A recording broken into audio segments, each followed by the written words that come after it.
colocar no Pode, nosso por canal? favor. Eu vi que vocês já gravaram, né? Já Já começaram a coloquei gravar. para gravar. Ah, Legal. Tá ótimo. Deixa eu só ver aqui.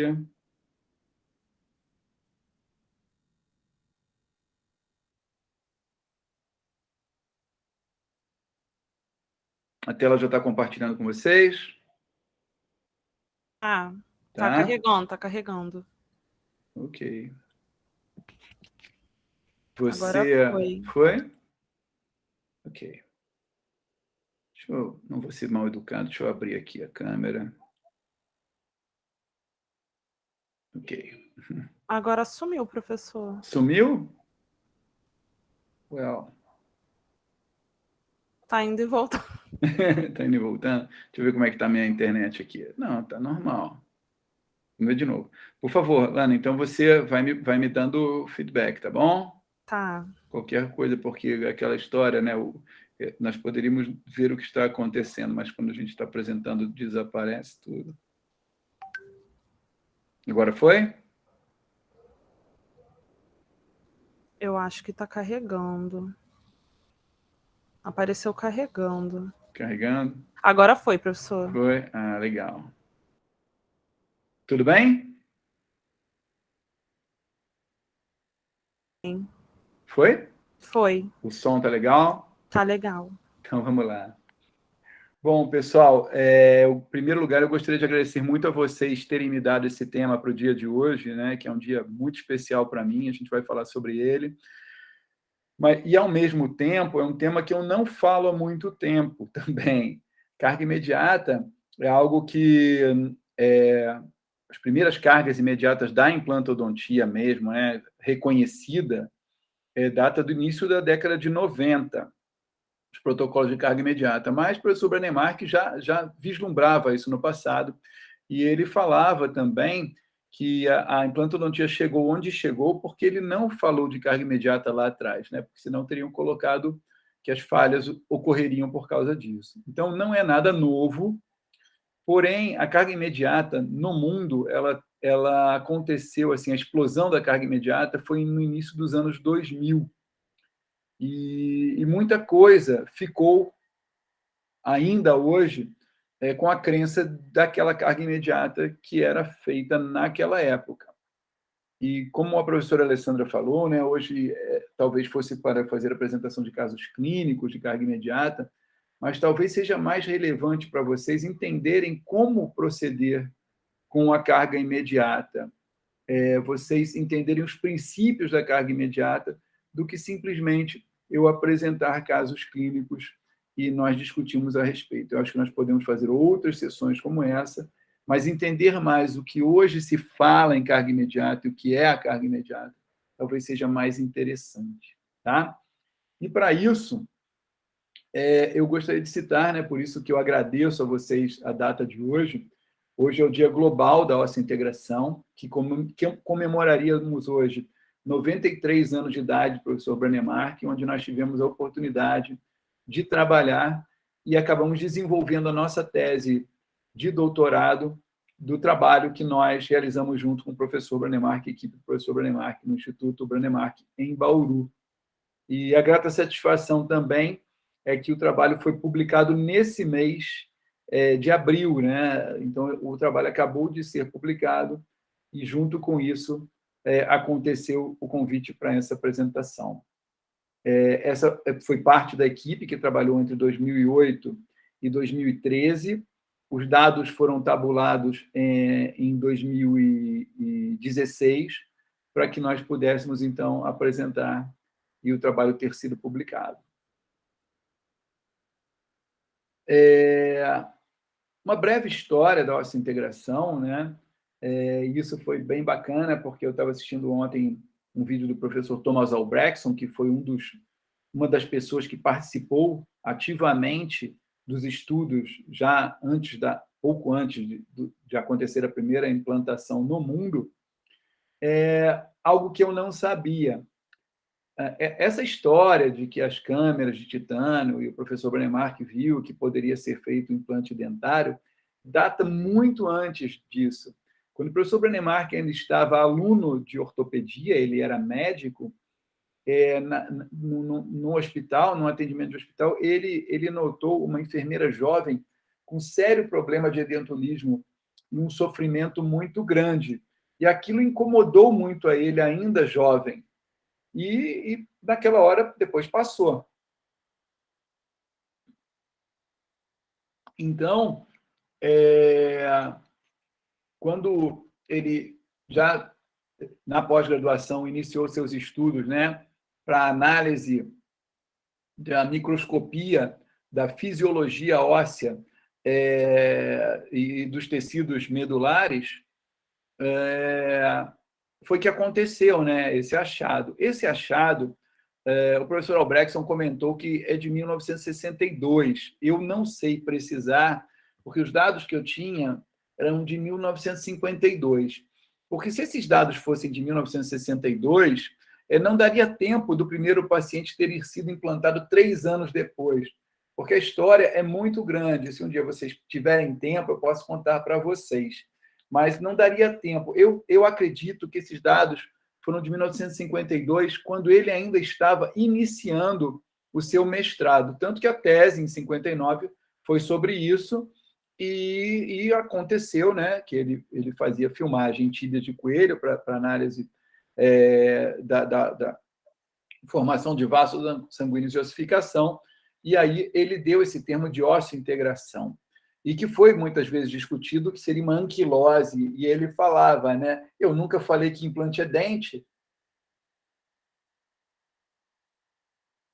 e por isso ele fala que os implantes são ósseo-integrados, e não anquilosados, não é uma anquilose. A anquilose seria uma anquilose dentária. E, assim, a simplicidade do professor Brennemark era algo assim tão marcante que eu já vi muitos professores, não, porque o implante integra por causa disso, essa superfície é boa por causa daquilo. E uma das coisas que ele falava era que ele passou a vida dele buscando compreender a osseointegração. E ele não entendeu a osseointegração até o final da sua vida. E ele falava simplesmente assim, olha, seja gentil com o tecido ósseo que o implante integrará. Isso aqui me lembra um pouco Sócrates, né? E que ele falava, talvez parafraseando Sócrates, o que eu sei é que eu nada sei. E essa era a simplicidade desse homem que passou a vida nisso. Esse vídeo, eu não sei se o vídeo está... Deixa eu só parar aqui. Vocês estão ouvindo o vídeo ou ele está sem som para vocês? Está sem som. Está sem som? Então, deixa eu ver se o som agora aparece. Foi? Foi. Então, eu vou botar um pouquinho o vídeo, e depois eu volto a botar o meu... Esse vídeo é o professor Brennemark com o primeiro paciente de implante, Josta Larsson. Josta Larsson, ele era um médico e ele procurou a Faculdade de Medicina da Universidade de Lund para poder tratar de uma fissura palatal que ele tinha. E, nessa época, o professor Brennemark já estava com seus estudos avançados em implantodontia, e quem fez o primeiro desenho dos implantes para ele chamava-se Vitor Kuika, que era um engenheiro. Então, por isso, os implantes tinham essa forma de parafuso. Eu já gostaria de atentar para vocês, que vocês notem, nessa imagem inferior aqui, próximo do vídeo, assim que eu liberar o vídeo, que os implantes instalados de Josta Larsson eram implantes de 3,5 por 5 milímetros de comprimento. Então, nós vemos hoje alguns professores, assim, a moda dos implantes curtos, isso não é novo, isso é antigo. E esses implantes ficaram em Josta Larsson até ele morrer em 2006, ele faleceu em 2006. De 1965 a 2006, implantes maquinados. Então, para vocês da LAIMP, para vocês possam entender, há uma briga muito grande sobre as superfícies de implantes, que os melhores implantes, que esses implantes maquinados eram implantes do passado. Pessoal, os implantes de Josta Larsson foram instalados numa época precária da implantodontia, bem no início, implantes lisos, curtos e estreitos, e ficaram mantidos. Tá? Aqui era uma radiografia de 1970 dele, e a outra de 2000, mas esses implantes ficaram de 1965 a 2006. Tá?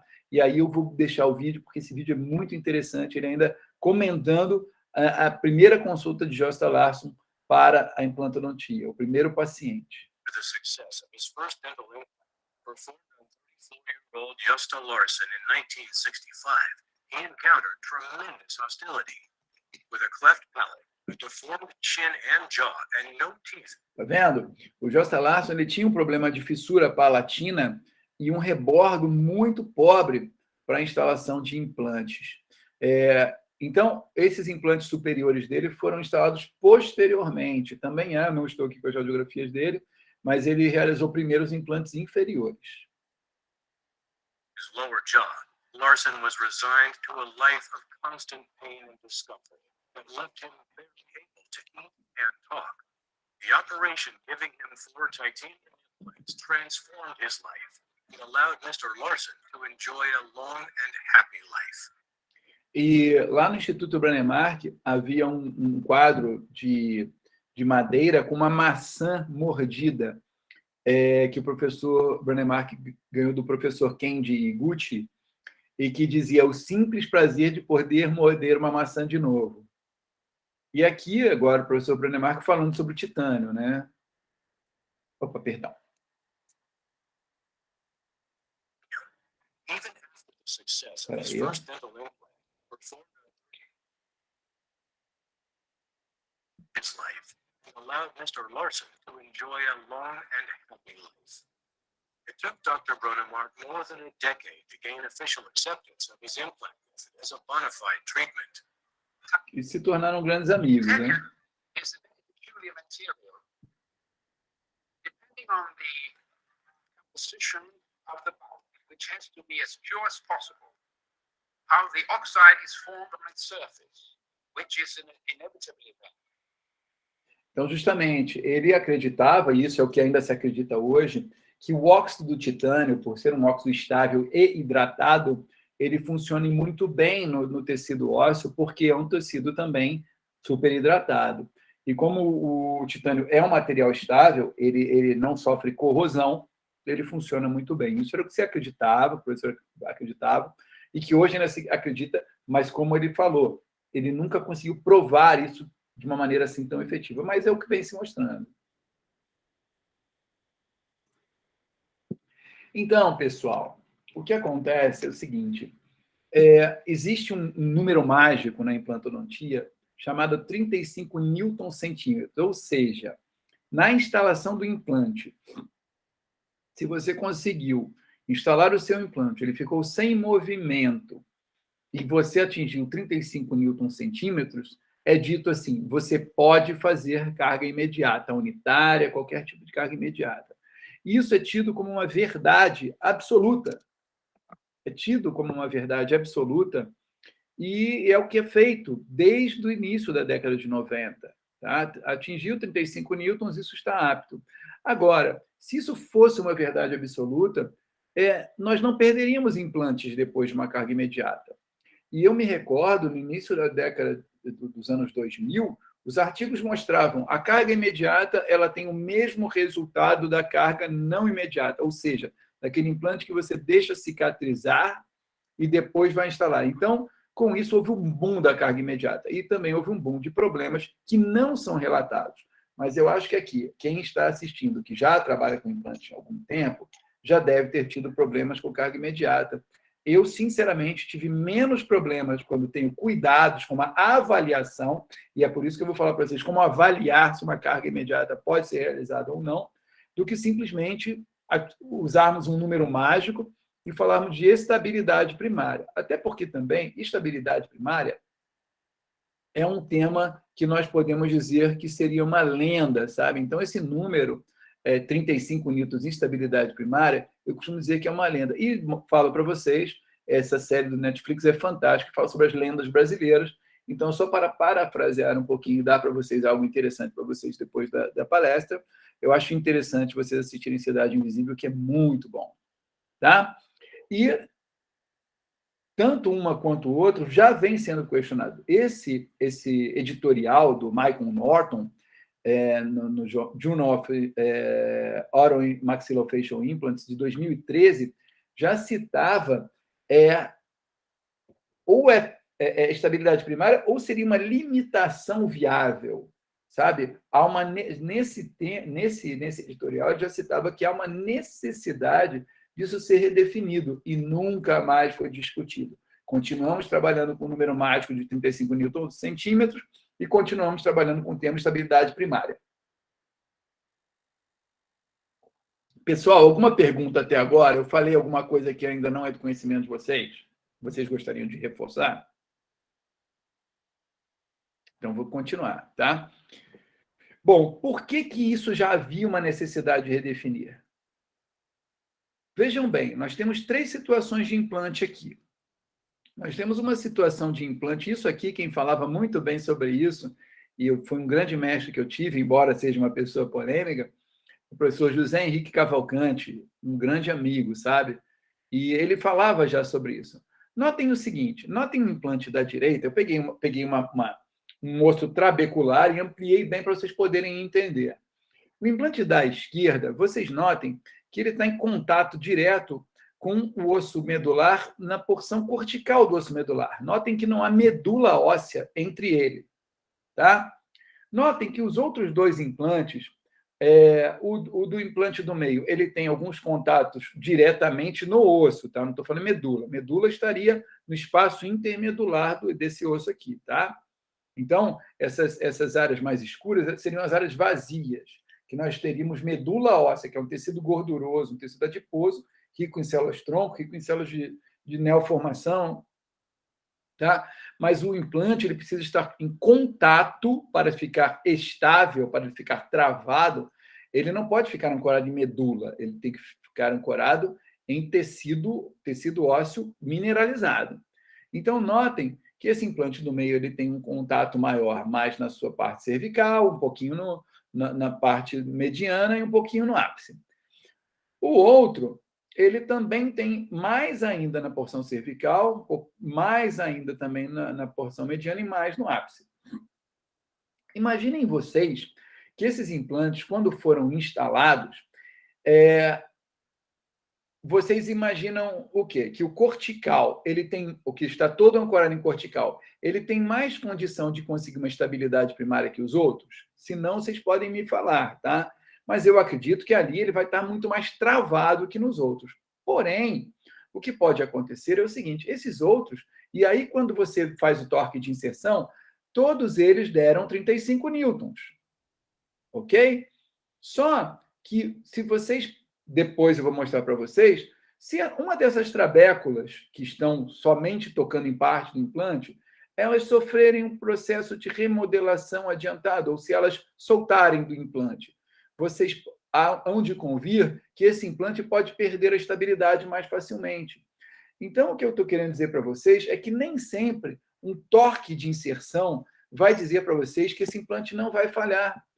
Talvez esse que esteja todo com imbricamento mecânico no osso, esse da esquerda, ele tem uma condição de sobrevivência muito maior que os outros, mesmo todos tendo o mesmo tipo de torque de inserção direto. Travou em 35, mas uma trabécula dessa absorve, ou tem, vamos dizer, uma infecção no sítio, o que está totalmente ancorado, todas as roscas presas, tem uma condição de sobrevivência muito maior. Dá para vocês visualizarem isso? Lana, você visualizou isso?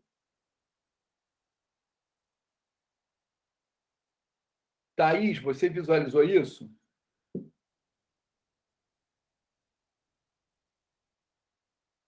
Alô, tem alguém aí ou eu perdi contato? Oi. Edu, não, eu tô aqui. Eu tava procurando era o microfone para eu desativar, que eu tô perdida no microfone. Você entendeu isso? Sim, eu entendi.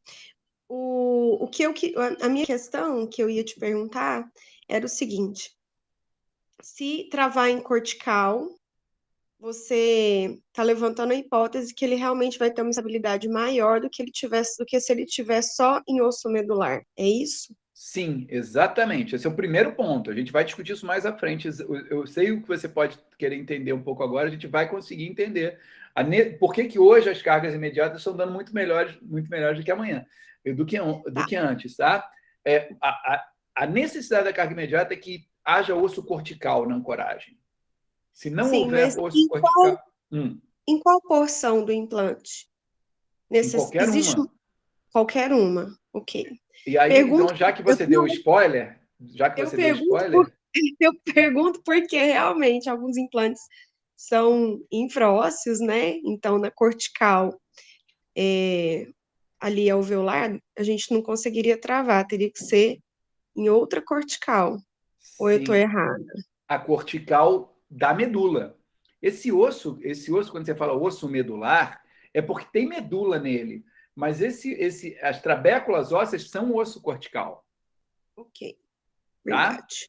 Ele é osso cortical. Ele tem ósteons igual aos outros, igual ao osso da cortical, ele tem ósteons. Ele é todo cortical. A gente chama de osso medular porque ele é trabeculado, mas medular é da medula. Então, é aí que vai ter o travamento, tá? Sim. Então, por isso que a gente deve evitar, quando possível, Countersink, essas coisas assim, para dar uma liberdade, que nós também vamos discutir lá. Tá?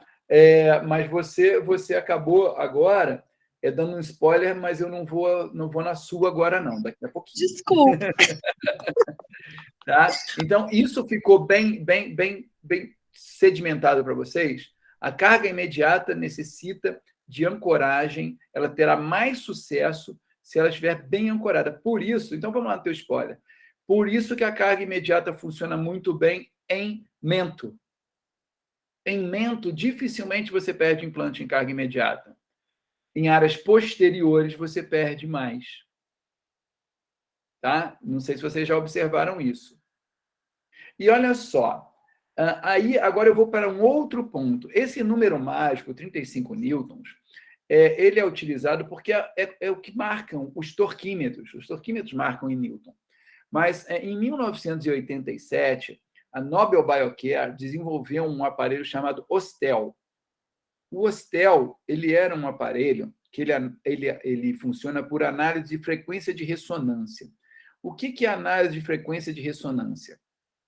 É um aparelho que ele vai te dar o real coeficiente de estabilidade do implante, ou ISQ, Implant Stability Quotient. Tá? Esse aparelho ele vai dizer para você realmente se o implante está ancorado, bem ancorado. Então, através de uma mensuração subjetiva, que é o torquímetro, o Ostel vai te dar. Então, existe um trabalho que não foi publicado, eu acho que esse trabalho teria que ser publicado, do Eduardo Picanso, que ele fez mensuração de Ostel em coelhos. Foi o trabalho de mestrado dele, foi um painel na Academia Americana de Osseointegração, mas esse trabalho mostrava que ele fez com implantes lisos e rugosos.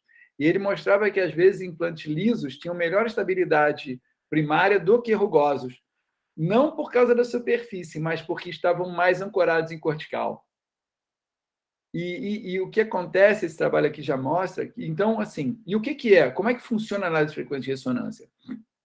A medula óssea, ela tem umidade, tá? Então, o Ostel, ele mede o quanto de umidade está tocando no implante e o quanto de superfície não úmida, que seria a cortical, menos úmida, né? Está tocando no implante. E aí ele te dá um ISQ. E esse ISQ, quanto mais alto, mais ancorado está o implante. Só que tem dois problemas. O Ostel, ele também perde, porque se for um osso que tiver muita umidade, você pode perder. E se for um osso que tiver menos umidade, você também pode perder. Então, ele também foi questionado. E o custo do Ostel é alto. As pontas do Ostel também têm custo alto. Então, nós precisamos de algo mais em conta para as nossas cirurgias. Então, notem o seguinte. Notem aqui, ó, em 12 meses, a análise de frequência de ressonância tinha aqui na direita, tá? ISQ, Implant Stability Quotient. Alguns se mantiveram, né? Estavam lá, olha, deu 7 no Ostel, o mais alto lá, essa linha preta mais escura, e alguns se mantiveram. Outras, notem, que tiveram um índice alto no Ostel, depois elas foram se perdendo. Esse se perder, ele tem a ver com uma coisa, remodelação óssea. O osso é renovado. Então, quando o osso é renovado, ele perde um pouco de estabilidade. Mas isso, durante a vida toda, é a remodelação óssea. Tá? Então, o que pode te prever se você está num ambiente seguro realmente seria o Ostel. Mas olha que interessante esse ponto que eu tirei desse artigo. Tá? Está evidente que se perde mais implantes em posterior de maxila e em pacientes com hábito parafuncional. Então, aqui nós já temos um sinal de que paciente parafuncional devemos evitar implantes em carga imediata. E as perdas são mais em posterior de maxila. Por quê? Um osso com menos cortical. Mas nós vamos entender o que nós podemos manejar mais para frente, como isso mudar. Notem, esse artigo é um artigo de 2004. 2004 foi justamente quando a carga imediata começou a ganhar corpo. Aqueles primeiros artigos de 90 até 2000 era uma coisa meio louca, não tinha muito protocolo. Isso é 2004, nós estamos aqui no ano 2004, com as informações nós temos 2004, ok? Mas vocês já começam a entender que há um crescente desse conhecimento que nós vamos passar durante a aula, tá? E notem alguns estudos que aconteceram. Olha, esse 2009 é um estudo que eu coloquei aqui para vocês poderem ver como os estudos eram mal conduzidos. Esse estudo ele tinha uma metodologia de 2009, com conhecimento de 2009. Eu não poderia falar mal desse estudo em 2009, mas hoje eu posso. Nota, uma análise biomecânica de estabilidade primária, já aqui sempre sendo falado em estabilidade primária, em cadáveres. Mas notem, não é em cadáveres, é em osso seco de cadáver. Você fazer em cadáver é você pegar um cadáver fresco e utilizar, porque lembrem que a análise de frequência de ressonância ela precisa de água. Osso seco não tem água. Mas aqui ele conseguiu medir com Ostel, não sei como foi feito isso, se havia alguma umidade, ou se essa umidade pode ter sido a própria fresagem, do soro da fresagem, e ele conseguiu alguma umidade, mas ele fala uma coisa aqui interessante, que ele conseguiu índices mais altos do Ostel na região anterior de mandíbula do que na região posterior, ou seja, osso mais cortical. Deu um resultado aqui, mas eu coloco criticamente que não poderia ser um estudo muito relevante, talvez por não reconhecerem ou utilizarem o Ostel aqui com um certo... Houve um erro, tá, de metodologia. Vocês podem me parar a qualquer momento. Aqui um outro estudo de 2011 que talvez tenha mais a ver com o que nós estamos falando, mas também ele não fala muito bem, porque ele colocou a influência do torque de inserção na sobrevivência de implantes imediatos. Tá? Aqui já é implante imediato com carga imediata. E ele fez em várias áreas. E é uma metodologia também que me assusta um pouco, porque ele conseguiu, com 25 newton-centímetros, aqui utilizando não Ostel, mas torquímetro manual, 95,5 de sobrevivência. Olha só, não foi carga imediata, foi restauração imediata, quer dizer, não ficou em oclusão. Mas isso também é questionável, porque o bolo alimentar é que vai fazer o contato. Então, você não colocar em contato dental ou um bolo alimentar, isso também é discutível. Mas notem, ele usou 25 newton-centímetros e não se preocupou se o implante girasse um pouco. Tá? Ele não precisava ficar travado, ele poderia girar. E conseguiu... tá vendo? Ele não se preocupou tanto com a estabilidade rotacional e conseguiu 95,5% de sobrevivência. Eu acho bem questionável, tá? Mas quem fez esse estudo foi Michael Norton. Michael Norton ele é um pesquisador ele fez muitas pesquisas e fez o desenho do implante da AstraZeneca. É uma pessoa séria, mas é um estudo que me deixa um pouco. Será que ele trabalhou em área mais cortical? Não, ele trabalhou aleatoriamente. Esse estudo eu deixo com um pouco de receio, ele, no meu entendimento. Tá? Mas também em 2011, outro tipo de metodologia. Pode falar. Mas você sabe que tem um pessoal por aí que com 25 põe carga imediata mesmo, né? Sim, mas o que eu sei disso, eu sei que estão trabalhando assim, mas me assusta. E ele ainda deixou liberdade rotacional. Tá? Não, me assusta muito. 25 me assusta muito. Mas, assim, você sabe melhor do que eu que tem gente que faz e vende essa ideia, né? O vender essa ideia. Você falou uma coisa muito importante. As ideias estão sendo vendidas e as pessoas estão comprando. Agora mesmo, né? Assim, uma coisa que eu tenho falado, cuidado esse lançamento e essa corrida aos implantes de zircônia. Não é agora, o assunto não é esse, mas eu estou vendo muita correria, e aí depois a pessoa se frustra na profissão. Vamos com cuidado. Eu falava agora há pouco com a professora Alessandra, vamos com cuidado. O aluno, às vezes, ele mal aprendeu a fazer uma extração dentária, saiu da faculdade, ele já quer fazer um curso de cirurgia plástica gengival. E aí ele se frustra, porque os resultados não saem igual do professor. Você falando uma coisa muito, muito importante. Então, vamos lá, pessoal. Dentro desse primeiro panorama que eu passei para vocês, eu vou falar em 5 tópicos. Conceitos básicos de fisiologia óssea. Às vezes é chato nós conversarmos um pouco sobre a parte de ciências básicas, mas é ali que está, foi ali que o professor Branemark descobriu a ossa-integração, buscando como se formava o osso. Tá? O plano de tratamento para a carga imediata, nós vamos conversar. Vamos falar sobre 2 pontos muito importantes. O macro e o micro desenho do implante e a instrumentação cirúrgica, o que nós estamos fazendo hoje para que a carga imediata funcione cada vez menor. E como considerações finais, nós vamos passar alguns artigos científicos e vamos dar o que um consenso da Academia Europeia de Ossa-Integração trouxe para a gente e o que eu concluí de tudo isso que eu estudei durante essa semana fazendo essa aula.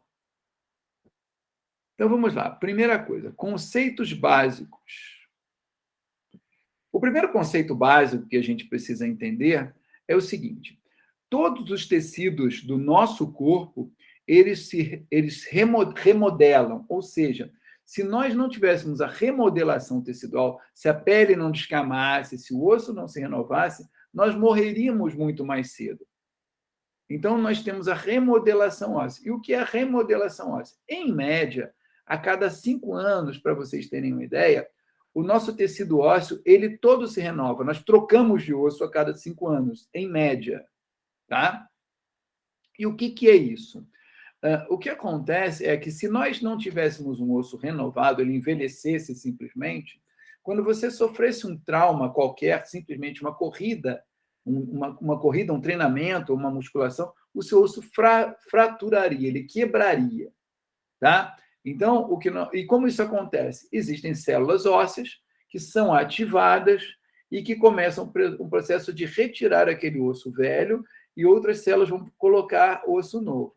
Então, basicamente, rapidamente, os osteoblastos são células que vão botar a matriz óssea nova e, quando essa matriz óssea envelhecer, os osteoclastos vão limpar e vão retirar esse osso velho para que ele se renove. E isso foi descrito, pessoal, em 1832 por um médico ortopedista alemão chamado Julius Wolff. Julius Wolff, ele analisou as trabéculas ósseas e notou que elas tinham essas curvas que também já foram utilizadas na Roma antiga para que aqueles arcos romanos, aquilo ali não havia cimento, era só encaixe. E ele via que essas trabéculas, elas tinham esse formato, que era um formato que dava para ser calculado matematicamente. Então, para quem se recorda das linhas de força da face, porque o canino está num local de resistência, tudo isto vem do mecanostato de Julius Wolff.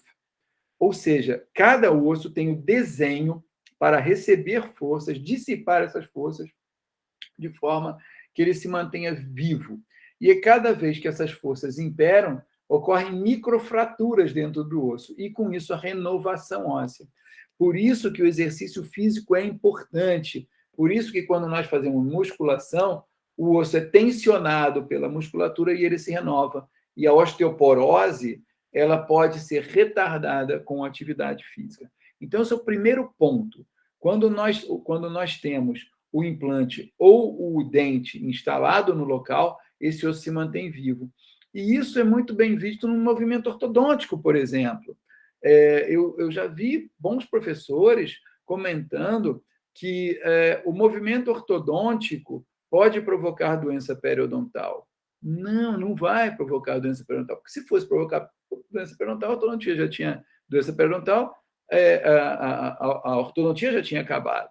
O que vai provocar doença periodontal, num caso desse assim, por exemplo, seria o trauma associado ao biofilme e a um fator intrínseco do paciente que pudesse facilitar uma doença periodontal. Mas, basicamente, o que nós temos do lado de tensão é formação óssea, tá? E do lado de compressão, destruição óssea. Depois, quando a finalização do tratamento ortodôntico, desde que a força não seja uma força excessiva, que faça uma avulsão dentária, e aí não vamos falar de doença periodontal, mas de avulsão dentária ortodôntica, a força é parada e vai haver uma nova formação óssea. Então, aqui vocês começam a ver a fisiologia óssea acontecendo, tá? Através do que foi proposto por Julius Wolff. Ok? Bom, um outro ponto que é muito importante nós analisarmos, e por que aqui eu já afirmo a carga imediata funciona melhor, tá? Em a área de mento mandibular, é porque é um osso mais cortical. Então, isso foi descrito num trabalho de Brannemark, né, de 1985, Lecombe, Zarbi e Brannemark, e Albrechtson também, que descrevia a densidade e a qualidade óssea. Foram feitos cortes, e isso é amplamente divulgado em todos os cursos de implante, nós falamos sobre isso.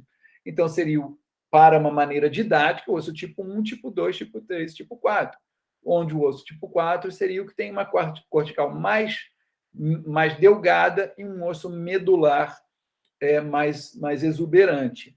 E por que isso? Isso é porque é assim? Não, não é porque é assim. Porque se nós tivéssemos um crânio todo de osso tipo 1, nós não suportaríamos o nosso crânio. Então, nós precisamos de áreas aeradas para ter equilíbrio. E essas áreas, além de sangue, elas vão ter mais ar. Por isso, os seios da face, eles estão sempre cheios de ar para dar equilíbrio. Tá?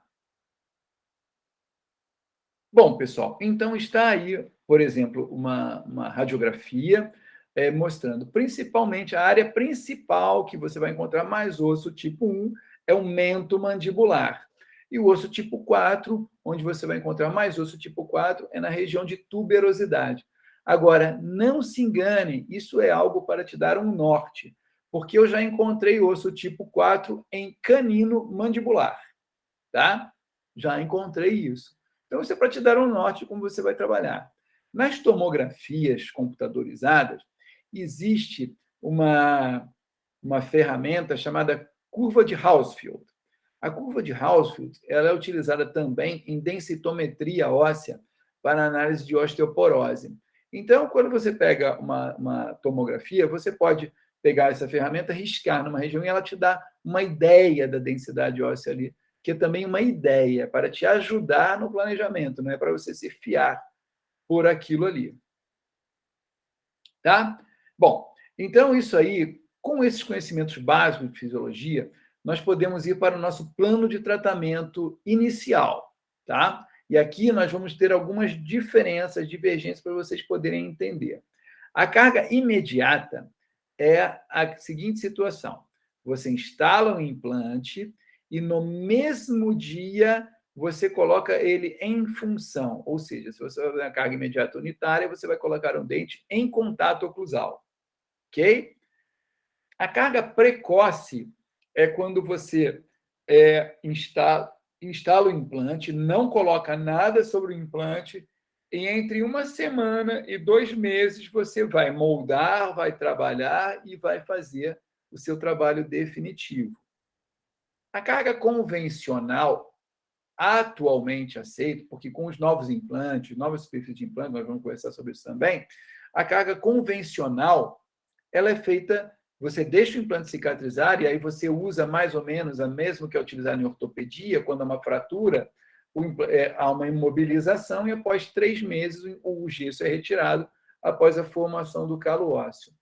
Isso é o que é preconizado. No passado, no primeiro estudo do professor Brannemark, lá de 81, quando ele apresentou um artigo para a comunidade científica, ele pedia de 3 a 4 meses para a mandíbula e de 4 a 6 meses para a maxila. Isso modificou. Tá? E a restauração imediata é a restauração que você faz até 1 semana, mas você não coloca em função. Ou seja, você pode também colocar no momento que instalou o implante, naquele mesmo momento, se o implante não ficou em oclusão, você vai chamar de restauração imediata. Tá? E por que isso é feito dessa maneira? Veja bem, no momento que você fez a instalação do seu implante, tá? Naquele momento, há uma formação de um coágulo, e esse coágulo, depois de um tempo, ele vai levar nutrição para a região para que o osso se forme novamente. Tá? Então, no primeiro momento, quando você instala o implante, o que você tem ali é embricamento mecânico. Guardem bem isso, embricamento mecânico, que esse é o segredo da carga imediata. É o travamento, é aquilo ali, 25 newtons, 35 newtons, é aquele travamento. Agora eu não vou mais falar de ESQ, pessoal, porque não é a nossa rotina diária. Hostel não é a nossa rotina diária. Então, é aquele travamento. O implante ficou travado, ele não tem movimento, esse imbricamento mecânico. E é isso que vai fazer a sobrevivência dele até um determinado momento, quando vai começar a haver uma remodelação óssea, uma renovação. Nessa renovação, esse osso, esse tecido ósseo que está em contato com o implante, ele vai começar a se dissolver, se eu puder falar assim, que é o processo de remodelação. Então, um osso novo vai se formar sobre ele, um osso ainda com uma consistência que nós chamamos de matriz óssea osteoide, ainda é aquela que se depositou pelos osteoblastos, mas ele não calcificou, e depois vai haver a osteogênese, vai haver uma nova formação e vai aumentar, a princípio, o coeficiente de estabilidade do osso. E existe um ponto crítico, que é o ponto onde você não deve atuar no implante, que é quando esses dois pontos, a remodelação e a osteogênese, começam a se formar. Eu vou explicar melhor isso para vocês através do trabalho do professor Jan Linde. Tá? Esse professor do grupo do professor Jan Linde é um trabalho muito, muito interessante. Eu acho que eu já disponibilizei para vocês, se não, eu disponibilizo, que foi feito em cães uma análise do que acontece no período de formação óssea, foram cortes histológicos. Então, notem o seguinte, nas primeiras 3 semanas, você tem a formação do coágulo, tá? Formação de vasos, fibroblastos e células inflamatórias, ou seja, você tem tecido granulomatoso. Então, a princípio, com esses conhecimentos que eu passei para vocês, nós vamos começar a entender que na primeira semana você não tem remodelação acontecendo. Olha, se você não tem remodelação acontecendo, nós podemos começar a entender que nós podemos, se nós conseguimos uma estabilidade primária, um travamento muito bom, nós podemos trabalhar com tranquilidade em qualquer implante, seja ele liso ou rugoso, em 3 semanas. Nós temos 3 semanas para trabalhar, porque nada de tecido, de remodelação óssea está acontecendo. O que está acontecendo ali é formação de vasos. É lógico que é indicado que nós trabalhemos durante a primeira semana, tá? Porque, veja bem, os vasos, se eles começarem a se formar e você for trabalhar nesse implante, esses vasos vão romper. E rompendo, não vai ter vascularização. Então, pode entrar em hipóxia, pode entrar em morte celular e realmente você perder o seu implante. Mas o que eu estou dizendo para vocês aqui, com segurança, é que se o seu implante travou, durante a primeira semana, você pode moldar, você pode trabalhar, você pode fazer tudo o que você quiser, que você não vai ter problemas. Então, nós começamos a ver através de um trabalho que não foi feito para isso. Esse trabalho foi para mostrar a remodelação óssea. Nós já podemos começar a tirar conclusões do porquê a carga imediata ou a carga precoce funciona muito bem nessa primeira semana. Já a partir da 4ª semana, você começa a ter uma matriz provisória, ou seja, o osteoide começa a se formar. O que vai acontecer é uma invasão de células mesenquimais, diferenciação de células-tronco em células osteoblásticas, porque o osteoblasto ele é formado através da célula-tronco. O macrófago e também o osteoclasto é uma espécie de macrófago, ele já é formado através de células ósseas, tá? Dos monócitos sanguíneos.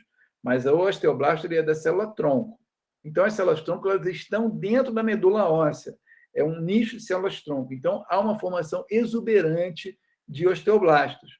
Então, nesse momento, é um momento crítico, porque você já tem vasos formados, você já tem células, e aquela matriz óssea já começa a se remodelar. Então, nesse momento, não é momento para você trabalhar no seu implante.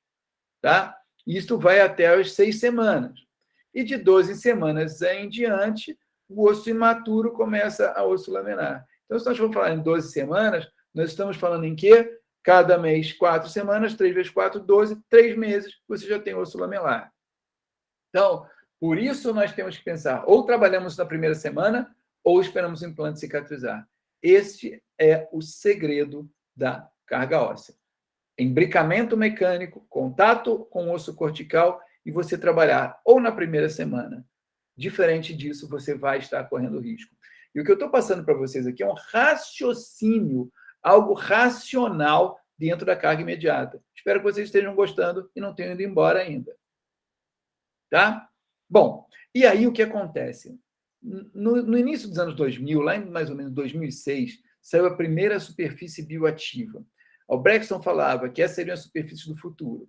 Essa semana eu tive o professor Carlos Nelson Elias e nós discutimos. Eu falei, professor, eu acho que não tem mais o que inventar implante. Ele falou, ainda tem. Eu falei, bom, eu acreditei nele, mas eu acho que não há muito mais, eu penso que ainda não há muito mais o que fazer com o titânio. Mas vamos lá. E aí, esse implante, o SLE Active, ele diz para você que você pode trabalhar com 2 semanas. Lembra que eu falei? Olha aqui, ó, no estudo de Ian Linde, as 3 primeiras semanas você pode trabalhar, tá? E, então, o SL Active, ele já diz para você que você pode trabalhar com 2 semanas. Então, está dentro daquele gap que eu passei para você, de 1 a 2 semanas. E qual é o segredo dessa superfície? O segredo dessa superfície, pessoal, é muito simples. Esses implantes, tá? Então, notem aqui a mesma curva, aquela de estabilidade do implante e tempo. Notem aqui, em torno de 2 semanas, a SL Active pode receber carga. Isso é uma verdade, porque eles conseguiram desenvolver uma superfície que ela tem poucos contaminantes. Ela é uma superfície que ela é feita, ela foi trabalhada de forma que você consegue tirar todos os contaminantes. Ela é hidratada, ela tem uma solução fisiológica. Então, ela funciona de forma que ela não precisa ser muito remodelada de início. É um implante que eu depois posso explicar melhor para vocês, se houver perguntas no final. É um implante que realmente funciona. E hoje já existem diversas.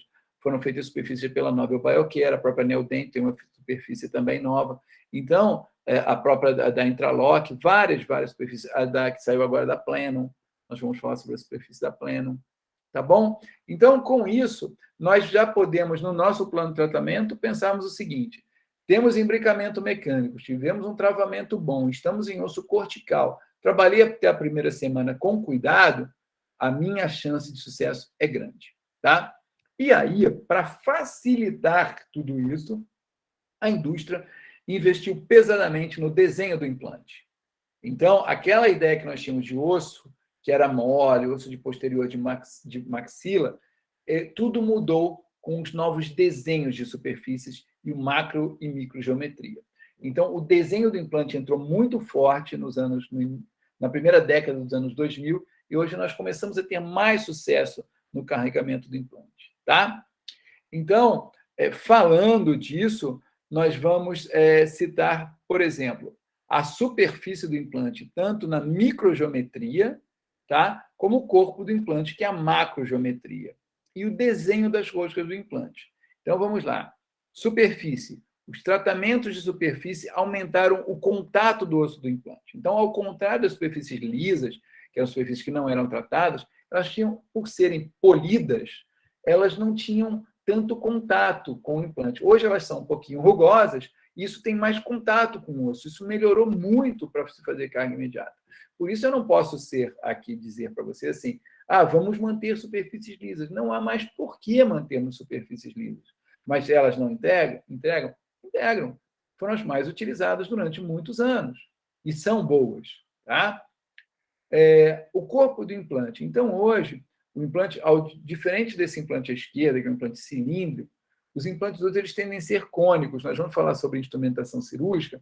Isso tem um porquê. Porque se você faz um alvéolo, prepara um alvéolo mais com menor instrumentação, ou seja, mais apertadinho, um implante que tem um ápice cônico, ele vai conseguir penetrar melhor e ele vai expandindo o osso, com o corpo mais robusto na sua parte mediana e cervical. Então, você já começa a ter maior sucesso num osso de baixa densidade, porque você começa a compactar. Aquele osso medular ele começa a quebrar e ele vai sendo compactado. Esse implante aqui à direita, que está mostrando várias coisas, ele tem justamente roscas cortantes no ápice, que ele vai cortando e ele vai jogando o osso para cima, ele vai sendo compactado. Esse é um implante da Neodent, o implante Gran Morse. Então, esse desenho de implante é o futuro. sabe? Você vai poder fazer a sua instrumentação menor e o próprio implante vai ganhando espaço e compactando. Então, quando ele compacta esse osso, ele está simulando uma maior quantidade de contato de osso. E, por isso, a carga imediata começa a funcionar melhor. Então, aqui vocês vão ver à direita diversos tipos de roscas do implante. Isso está ligado ao corpo do implante, à macrogeometria. Então, se você tem roscas que cortam no ápice e roscas que compactam mais acima, você vai compactando o osso, você tem maior contato ósseo, maior chance de sucesso. Tá? Então, aqui, por exemplo, esse aqui é um implante novo, tá vendo? Ele tem um desenho cilíndrico cônico, a superfície é tratada, não vou me prender muito na conexão protética aqui não é objeto, mas o ápice ativo com roscas cortantes. Então, é um implante desenhado para que você possa trabalhar em carga imediata com mais tranquilidade.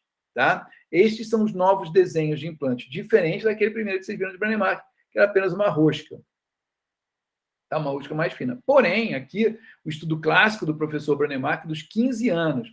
E é um outro ponto, né? Quando nós falamos de imediatismo, o aluno termina de fazer exodontia, ele quer fazer cirurgia plástica gengival. Gente, o professor Brånemark, depois do primeiro paciente dele, ele só comunicou para o mundo que isso funcionava depois de instalar 2.768 fixtures, né? 2.700, depois de quase 3.000 implantes, ele comunicou, olha, pessoal, isso funciona. Tá? E por isso o implante é o que é. E esses 3.000 implantes eram implantes com essa característica que você está vendo aí, liso, com rosquinhas bem pequenas. E funcionaram. Funcionaram por quê? Porque a instrumentação foi precisa, porque ele agiu de forma gentil com o osso. Então, dizer implante liso não funciona é errado, porque mais que a superfície do implante é o contato osso-implante. É o contato mecânico. Então, se você instrumentou mal, desculpa, não vai funcionar com o melhor implante do mundo. Tá? E aqui falando um pouco das superfícies bioativas. Esse trabalho é um trabalho clássico do professor Frank Hupp, uma pessoa, eu tive a honra de moderar um bloco no FDI de 2010 dele com o professor Stig Hanson, que são duas mentes fantásticas, um de superfície e outro biomecânica. E hoje eu vejo alguns professores pegarem o estudo de Hanson e terem como seus, e dizendo que, se não for feito daquela maneira, você não é uma pessoa apta a instalar implante, mas, enfim, isso é outra conversa. Então, notem, o segredo é selective. Elas são superfícies feitas a vácuo. Então, vou precisar falar para vocês aqui um pouquinho sobre também ciências básicas. O titânio ele é um material muito reativo. Se você deixar o titânio exposto, os hidrocarbonetos, né, o carbono, ele alinha sobre ele alinha sobre esse titânio e dificulta muito a nossa integração. Então, os implantes maquinados têm muito carbono, e o carbono ele atrapalha a cicatrização. Você tem que deixar o macrófago, né, funcionando muito tempo, que é aquela célula que vai limpar a superfície do implante primeiro, para depois de limpo, retirado todo esse carbono, você possa ter a osseointegração. E por isso os implantes lisos demoravam muito para cicatrizar. Já essas novas superfícies, como a Selective, por exemplo, são feitas em atmosferas a vácuo, quer dizer, você não tem nada ali, não tem carbono, não tem oxigênio, não tem nada. E depois elas saem ali direto para uma solução salina, tá? Uma solução de cloreto de sódio, soro fisiológico, e ficam imersas nesse líquido. Então, elas ficam numa superfície fisiológica. Então, quando você tira, é uma superfície limpa. Então, você dá muito menos trabalho para o seu microorganismo, para o seu organismo, para o sistema, para que tenha que limpar a superfície para depois integrar. Esse é o segredo da Selective, né? O segredo da Coca-Cola, se nós podemos falar dos implantes, é isso. E aí, com isso, você tem um implante que ele se ativa muito mais facilmente. Ele não acelera a sua integração, ele é mais fisiológico. Tá? E, mais recentemente, através da manufatura aditiva, né? Não sei se vocês sabem isso, é impressão 3D, começaram a ser lançados o primeiro implante no mundo de manufatura aditiva, nacional, é o implante da Plenum. E como é isso? Como é manufatura aditiva? É um pó de titânio, e esse pó ele é unido, ele é sinterizado a laser. Tá?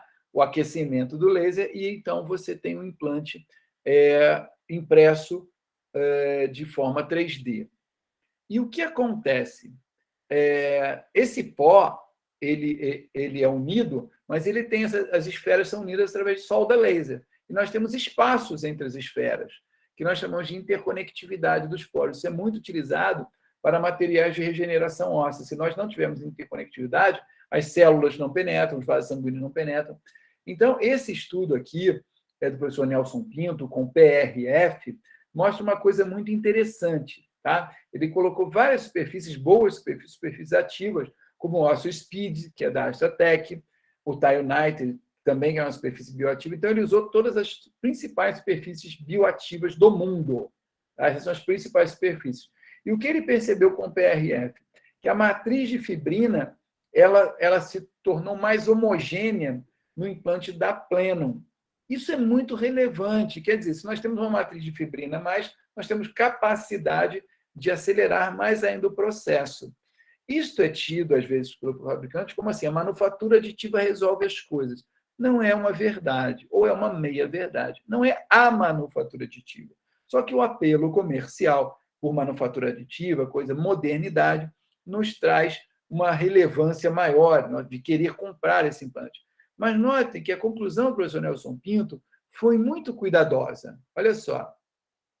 O resultado preliminar desse estudo in vitro mostra que a superfície do implante, características como topografia, capacidade de molhar, o molhamento é importante, porque é o sangue que vai aderir ali, tá? E os revestimentos parecem influenciar na interação da superfície do implante com uma matriz de fibrina, e através do fibrinogênio. O fibrinogênio é que vai promover a cascata de coagulação, sugerindo que as superfícies biomiméticas funcionam melhor em superfícies biofuncionalizadas, que são essas superfícies que foram preparadas com um mínimo de carbono. Então, ele foi cuidadoso, ele não falou que o da Plenum é melhor, mas ele observou uma condição que formou mais matriz de fibrina com células nesse implante. Então, todos esses implantes eles funcionam muito bem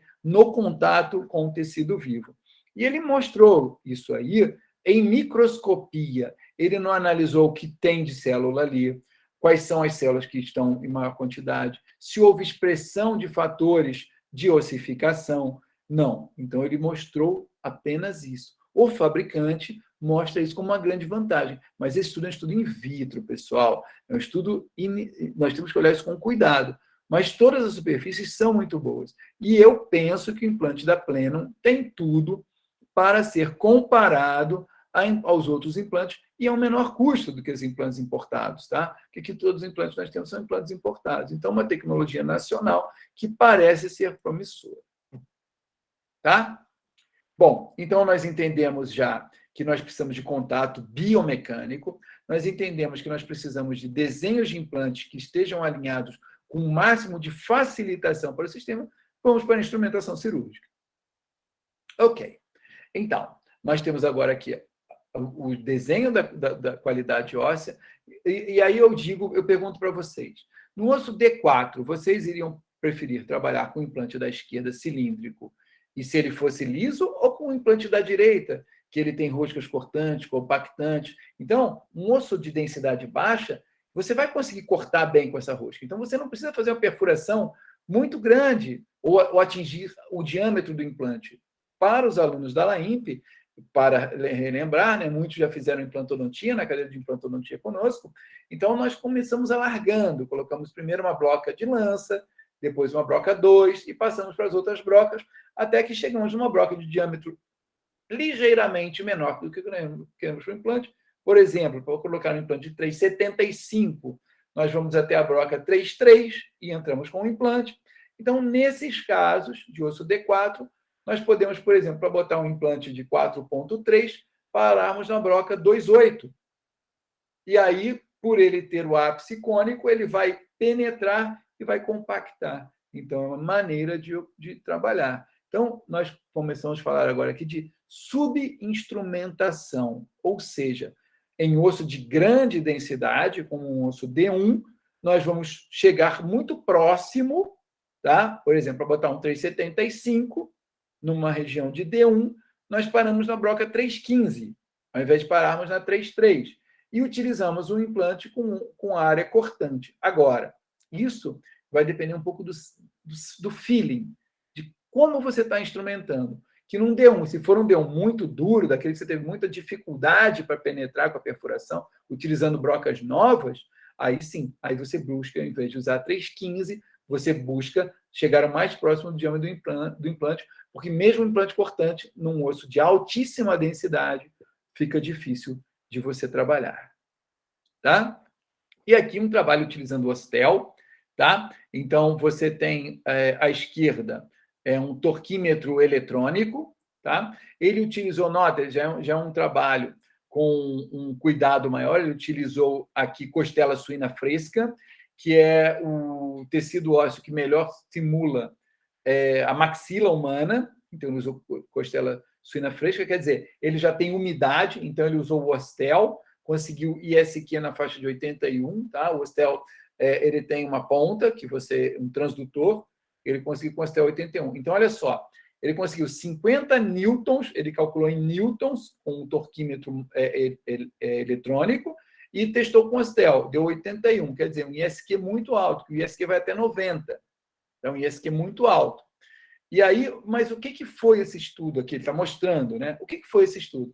Foi justamente analisar o tipo de instrumentação para o implante 375. Então, ele pegou o primeiro grupo e colocou 20 implantes, como preconizado pelo paciente. Você bota 2 a 3 e instala o implante de 375, num osso de baixa densidade. Isso é o preconizado pelo paciente, pelo fabricante desse implante, aqui o implante da conexão. No grupo 2, ele fez uma instrumentação um pouquinho menor, tá? Ele parou na broca 2,8, tá? Na primeira ele parou na broca 3, e na outra ele parou na 2,8, quer dizer, fez uma instrumentação um pouquinho menor e instalou o implante. E no outro ele foi até 3,15, ou seja, aquela instrumentação para um osso cortical. E aí, o que ele observou? No grupo 1, aquele grupo que ele seguiu, notem o seguinte, que o ISQ ficou em 62, tá?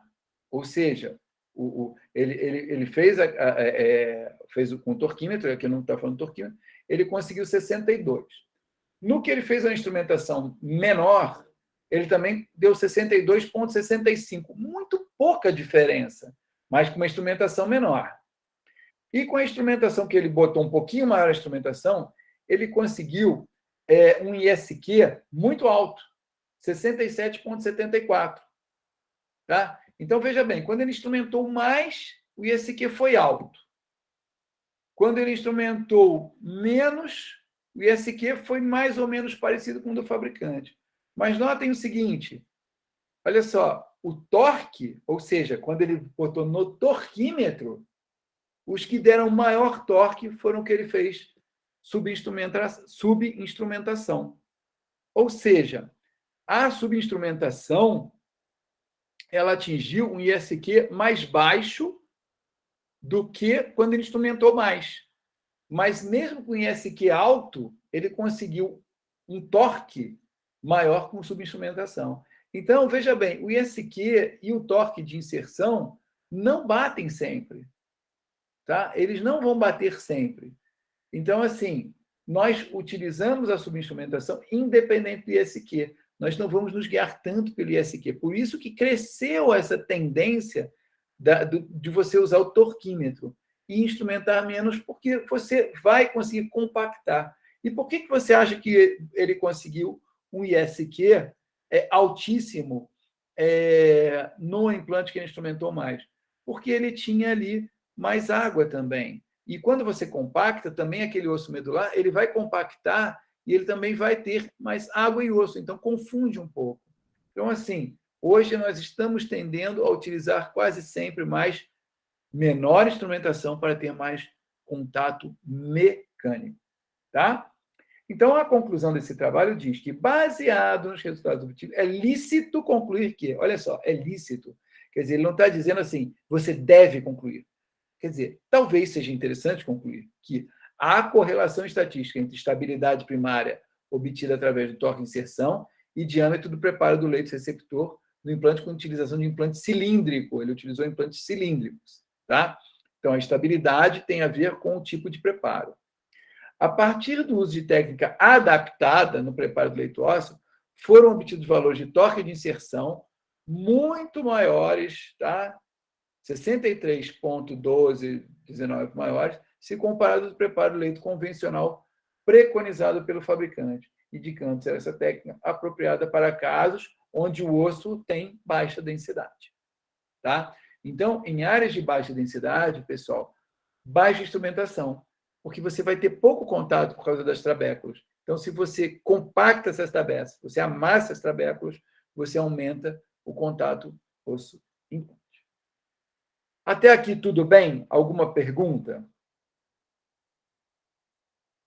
Ou alguma consideração?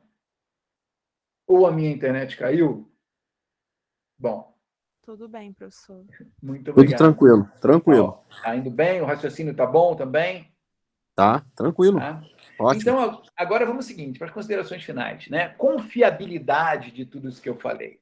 A confiabilidade, apesar de eu ter apresentado para vocês alguns artigos científicos, a confiabilidade vem do que é publicado, tá? Se bem que nem tudo que é publicado está sendo publicado de maneira correta, mas é o que nós temos, tá? Então, vamos lá. O primeiro dado que eu vou passar para vocês, esse foi o nosso trabalho de mestrado, onde esse trabalho nós recebemos discos polidos, discos de implante maquinado e discos rugosos da empresa Neodente na época, para uma análise de adesão de células humanas, células estromais humanas. Esse estudo foi conduzido no INTO, no Rio de Janeiro, Instituto Nacional de Traumatologia e Ortopedia, com uma grande ajuda da professora Alex Balduino e da professora Maria Eugênia Leite Duarte, da UFRJ. E esse trabalho, nós fizemos o seguinte, nós pegamos células estromais humanas e, in vitro, semeamos. Tá? Detalhe, quando as células foram contadas, havia tantas células numa superfície quanto na outra. Ou seja, não houve diferença em relação à adesão das células. A diferença que nós tivemos é que as células nas superfícies rugosas, elas já se mostravam mais volumosas. Tá? Esse estudo não foi adiante, para nós vermos o que aconteceu, um estudo de microscopia. O que nós podemos dizer é o seguinte, na superfície lisa, a célula tem mais dificuldade. Imaginem vocês, o que vocês vão, se vocês estiverem descalço, no gelo ou na areia. Na areia, vocês provavelmente não vão escorregar. No gelo, todo mundo cai. Nós temos diversos vídeos de pessoas caindo no gelo, pisar no gelo e escorregar. Então, as células na superfície lisa, que não é super lisa, se vocês forem notar aqui no aumento de 10 mil vezes à esquerda, a superfície lisa ela é um pouco rugosa. Tá? Então, chama de micro-rugosa. Alguns fabricantes utilizaram isso como um apelo, ela não é totalmente lisa. Tá? Mas notem, na segunda imagem, à direita também um aumento de 10 mil vezes, que a rugosa ela é mais rugosa. Então, sendo mais rugosa, as células vão aderir melhor numa superfície rugosa do que numa superfície... Quer dizer, aderir de uma maneira... Elas vão demorar mais para expressar o fenótipo e começar a formar matriz óssea numa rugosa. Por quê? Veja bem, ela vai chegar na rugosa, ela vai ter mais locais para tocar. Então, ela tocou, acabou, opa, estou segura aqui, ela começa a sintetizar a matriz. Na lisa, ela vai ter mais dificuldade, porque primeiro ela vai ter que conseguir achar mais pontos focais de adesão para depois começar a sintetizar a matriz óssea. Então, por isso que nós vamos ver a célula na superfície lisa, elas mais lisas, elas ainda estão se aderindo para depois expressar o fenótipo, diferente da rugosa. Então, a rugosa ela acelera o processo, ela facilita o processo. Agora, em relação à adesão, não tem diferença. Então, nós começamos aqui agora, isso é um artigo nosso de 2010, tá, pessoal? 12 anos atrás. Ele diz isso. Quer dizer, então o professor Brennemark estava errado, vamos jogar tudo que o professor Brennemark falou para trás, que eu vejo algumas vezes, de maneira triste, alguns professores falarem isso. Não. Então, a lisa funciona muito bem. Esse é um outro estudo. Esse aqui já foi a nossa tese de doutorado e foi o último estudo feito no Instituto Branemark. Tá? Esse estudo faz parte dos estudos do professor Branemark no Instituto Branemark e foi o último estudo da equipe que trabalhou com o Branemark. Foi o nosso estudo que deu a nossa tese de doutorado, que eu tive a grata satisfação de convidar a Thaís para ser parte da minha banca. Tá? Foi a Thaís, o professor Flávio Neves e a professora Carla Zancopé, que já eram professores. A Thaís foi da minha turma, mas ela defendeu antes de mim e eu queria muito que ela estivesse na minha banca. Então, a Thaís participou desse trabalho. E esse trabalho, ele utilizou apenas 3 implantes. Outra coisa, não pode isso, não pode tirar. 3 implantes apenas, que começou no trabalho do professor Branemark de 1999, que deu origem ao Branemark Novum na época. Tá? E esse, diferente do Branemark Novum, que os implantes eram feitos em carga imediata com 3 implantes, eles eram instalados de maneira ortogonal. Esse, depois, já foi uma proposta dos trabalhos com 2 implantes distais angulados. Tá? E notem o seguinte, as conclusões desse trabalho é que é confiável trabalhar desta forma, tá? Aqui as cirurgias acontecendo e a radiografia, e que isto poderia ser utilizado em saúde pública, de forma a ter uma maior acessibilidade. O professor Branemark falava que nenhuma pessoa no mundo merecia morrer colocando seus dentes num copo d'água. Palavras do professor Branemark. Tá? Então, esse estudo foi feito justamente para o combate ao edetulismo, onde na maxila se utilizaria a prótese total a princípio, tá? E na mandíbula próteses fixas, pela dificuldade da prótese mandibular.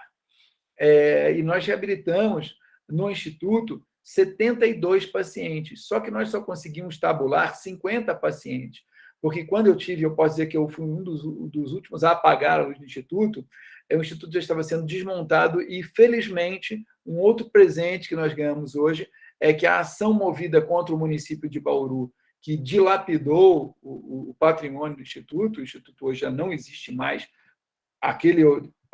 alguns remanescentes mantiveram o Instituto, mas o local original hoje foi tomado pela Prefeitura de Bauru, mas esse trabalho eu posso dizer que coroou a vontade do professor Branemark de que mais pessoas pudessem ter acesso. Então, a nossa proposta, foi publicada agora em abril de 2022, é que isso possa ser utilizado na saúde pública. Mas o que esse estudo fala de muito interessante? Foram utilizados 51 implantes lisos e 99 implantes rugosos. Tá? E em relação ao sucesso de carga imediata mandibular, lembrem, mecânica de mandibulamento é muito bom, é uma região excelente para carga imediata, não houve diferença significativa de perdas. Funcionaram tão bem quanto os 2. Então, aí aqui agora vem mais uma pergunta. Será que não seria interessante a indústria investir em implantes maquinados que são mais baratos, mais acessíveis, para que mais pessoas possam receber implantes? E cargas mandibulares imediatas em região de mandíbula, nós passássemos a utilizar implantes lisos? Fica a questão. E uma coisa que o nosso estudo mostrou, apesar de não termos estudado para a função, é que todas as perdas de implantes, nós tivemos fraturas de prótese, desgastes maior de prótese, nós tivemos solturas de dentes, e esses pacientes mostravam sinais de parafunção. Tá? Nosso estudo diz que os sinais sugeriam parafunção. Então, parafunção sempre é um problema e nós devemos conversar com nossos pacientes. Notem vocês, nós tivemos um índice de sobrevivência de implante de 6,7%. E nesse estudo, foi um estudo bem amplo, nós analisamos a influência do sexo, da idade, da condição de saúde, se era fumante, se era alcoólatra, índice educacional, índice socioeconômico, marca de implante, superfície de implante, localização do implante, se eram os implantes distais, se era implante mesial, dimensão do implante, tempo da perda, comprimento de cantilever. Esse estudo, ele realmente fez um mapeamento de tudo que foi feito no Instituto durante os anos que o Instituto ficou no Brasil, de 2007 a 2016. Tá? Cerca de 8 anos de Instituto no Brasil foram resumidos nesse estudo. Então, com tudo isso, nós temos um mapeamento para dizer é seguro carga imediata com 3 implantes em mandíbula. Tá? E agora, 2 revisões sistemáticas para que vocês possam entender aqui. Essa é uma revisão sistemática de carga imediata em implantes unitários. Tá? Conclusões desse estudo. A utilização de carga imediata em implantes carregados imediatamente apresenta um alto índice de possibilidade de falha. De 2009, tudo bem, em 2009 nós já tínhamos SLA Active, nós já tínhamos muito dos implantes que nós temos hoje.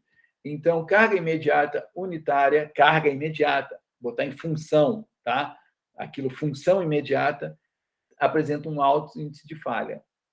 Isso, diferente daqueles estudos de 2000, do início dos anos 2000, que não havia problema. O índice de sucesso era semelhante. Então, agora começamos a tomar cuidado com carga imediata como uma rotina do nosso consultório. Então, se você tem um estudo como esse dizendo isso, e você vai fazer isso rotineiramente, você está incorrendo em erro. Tá? Esse estudo aqui também mostra que, olha só, os resultados de carga imediata de dentes em área estética, tá? De carga imediata dos dentes em área estética.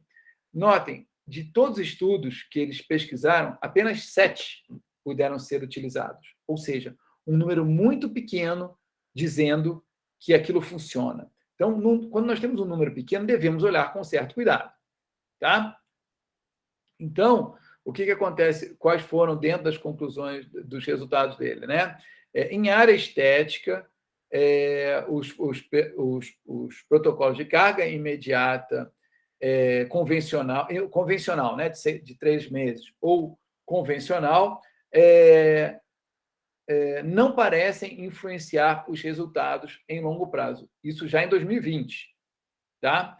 Incluindo sobrevivência de implante, estabilidade de implante e problemas com os tecidos moles. 2020 diz que... 2009 dizia que isso era problema. 2020 diz que isso não é problema, tá? Mas baseado em 7 estudos. Tudo bem que são estudos clínicos randomizados, e nós vemos que realmente na área anterior, como você não tem contato, se você deixar ele não em função imediata, mas em prótese imediata, mas sem contato, nós vemos que está funcionando bem. Mas 7 estudos apenas me deixa um pouquinho cuidadoso. Então, continuo falando contato mecânico, estabilidade mecânica e não colocarmos dentes unitários em função. Tá? O outro estava em função, este não em função, já em 2020. Tá? E aí, o consenso de 2021 da Academia Europeia de Osseointegração diz o seguinte, tá? Entretanto,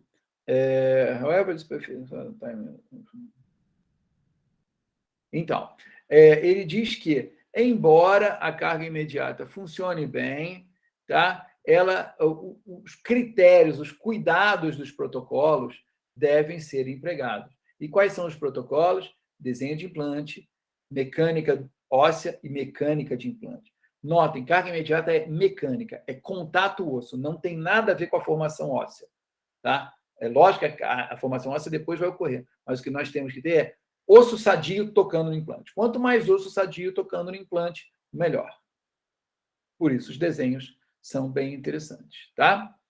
Essa outra revisão sistemática, tá? Que incluiu meta-análises, onde ele inclui 49 estudos, tá?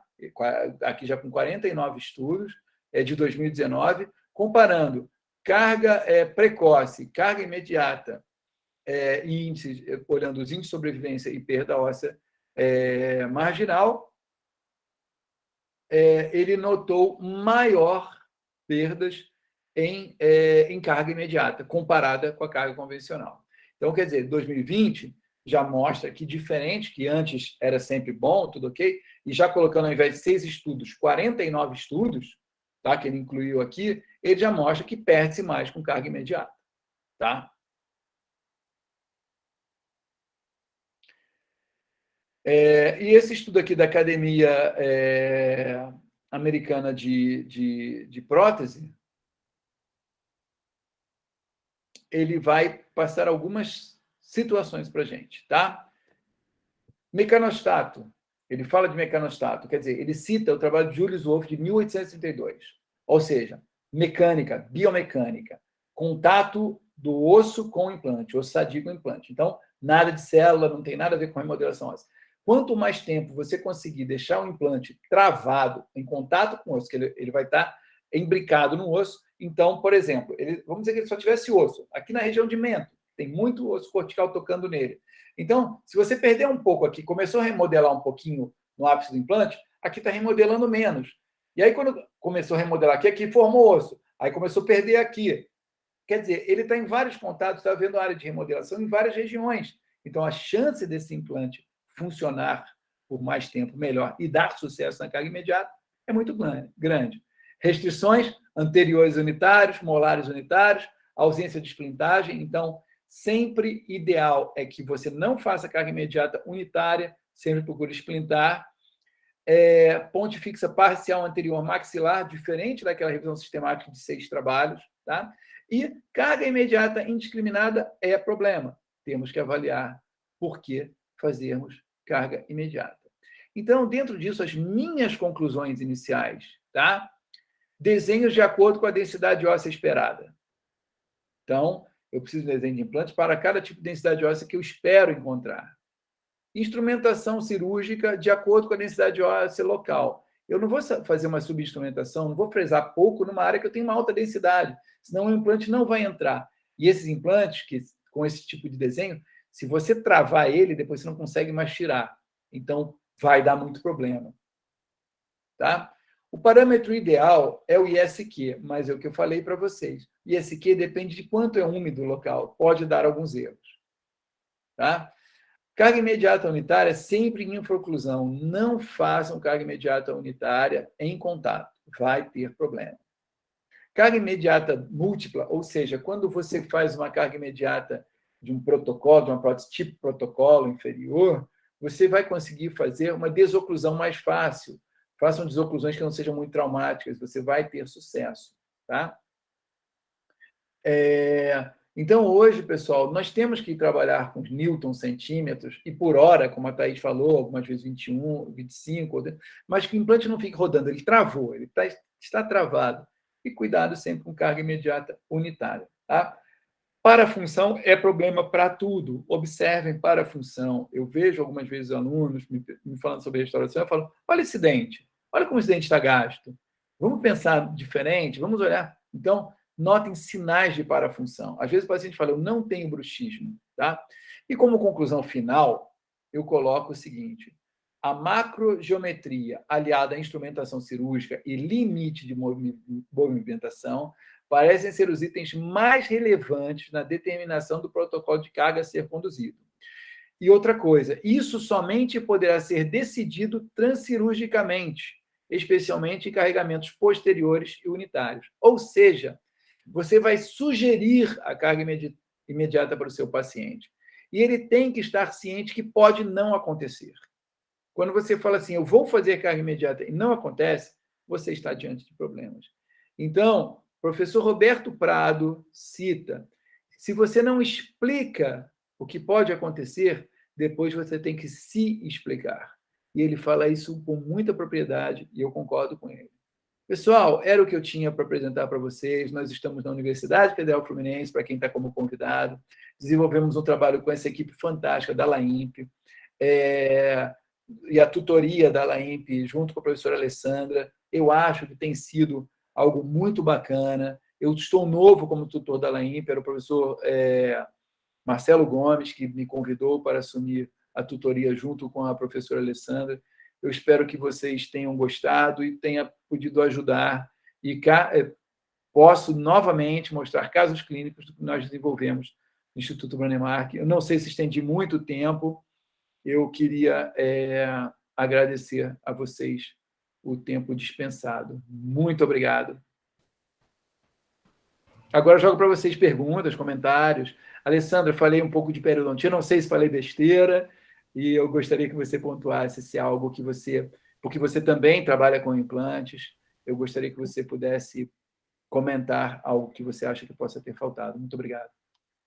Gente, falou besteira nada, que isso. Eduardo, vendo toda a sua explicação, deixa eu compartilhar uma dúvida que eu sempre tive estudando implante e fazendo implante. A gente tem uma variedade muito grande de marcas comerciais, né? E de tipos, e de rosca, e de superfície. É muito detalhe para a gente pensar. Então, o que a gente acaba fazendo? A gente, na pós-graduação, se apega a uma marca, que é a marca que o nosso professor usa, e a gente leva essa marca para o consultório, e acaba ficando difícil. O Anthony está aí, lá de Portugal também, nosso ex-aluno, que era professor de implante também. E então, existe algum estudo que você saiba que compare essas diferentes superfícies, esses diferentes modelos de implante, com relação à estabilidade primária e a melhor indicação para... Porque, assim, os trabalhos patrocinados pela indústria acabam puxando a brasa para a sardinha, né?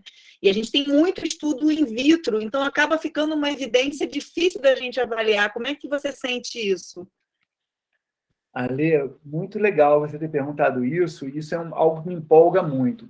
Eu me afastei um pouco do estudo das superfícies de implantes, porque, como eu falei, conversei com o professor Carlos Nelson Elias recentemente, ele acha que ainda tem muita coisa para estudar. Eu realmente acho que o titânio, a época do titânio acabou, é o que nós temos, é o que nós temos.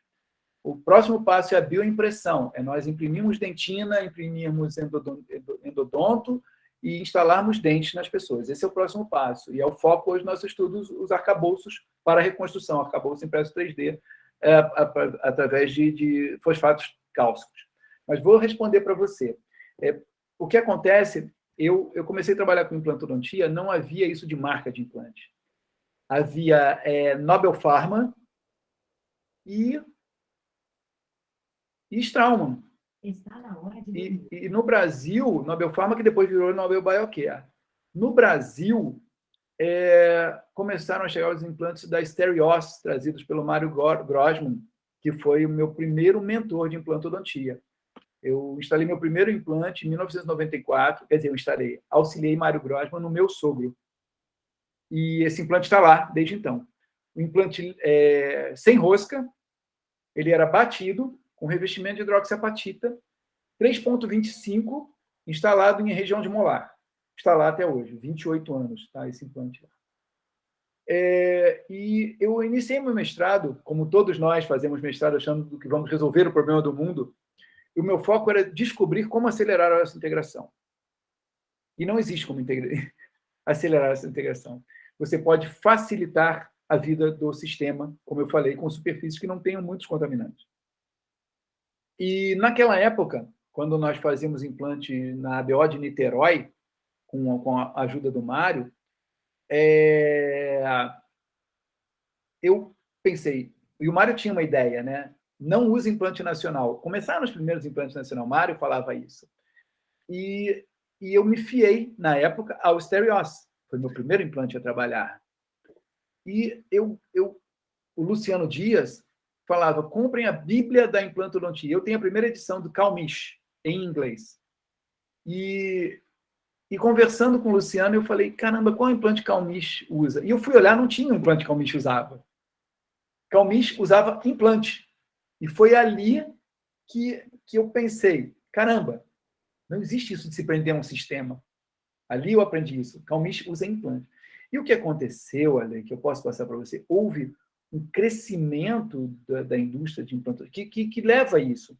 E que leva a um equívoco muito grande de cursos se fiarem a marcas. O que eu fico feliz de estar falando a LAIMP, e dificilmente o que eu vou falar aqui, eu serei convidado para falar em um congresso, por isso eu acho que nós temos que, de alguma maneira, como professores de Universidade Federal, trazermos de volta os congressos antigos, congresso da UF, congresso da USC, congresso da...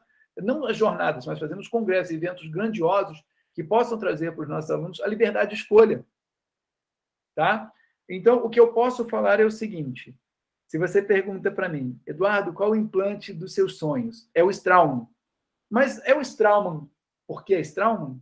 Não, porque o Straumann traz para mim tudo o que eu quero no implante. Ele traz todo o desenho, traz tudo. Mas hoje, a Plenum vem trazendo um Straumann brasileiro. Tá? Mas ainda é uma promessa a Plenum. Eu não falo assim, corram para a Plenum. Por quê? Porque a Plenum é uma empresa nova, é uma empresa que ela já começou a trabalhar valores mais altos. E eu penso o seguinte, se ficar preso de Straumann, eu volto para o Straumann. Mas todos os implantes são muito bons. A Taunite é uma excelente. Então, assim, se você puder falar em superfície, eu elencaria essas que estão no estudo do Nelson Pinto, que eu disponibilizei na LAIMP. Eu elencaria essas superfícies. Tá? Agora, na implantodontia da UF, nós ganhamos implantes da INP e estão funcionando muito bem. E como nós fizemos recentemente, eu e o Felipe fizemos recentemente, qual o melhor implante do Brasil? Recentemente fizemos uma live disso e chegamos à conclusão, o melhor implante é aquele que dá certo na sua mão. É o que você sabe usar, né? É isso.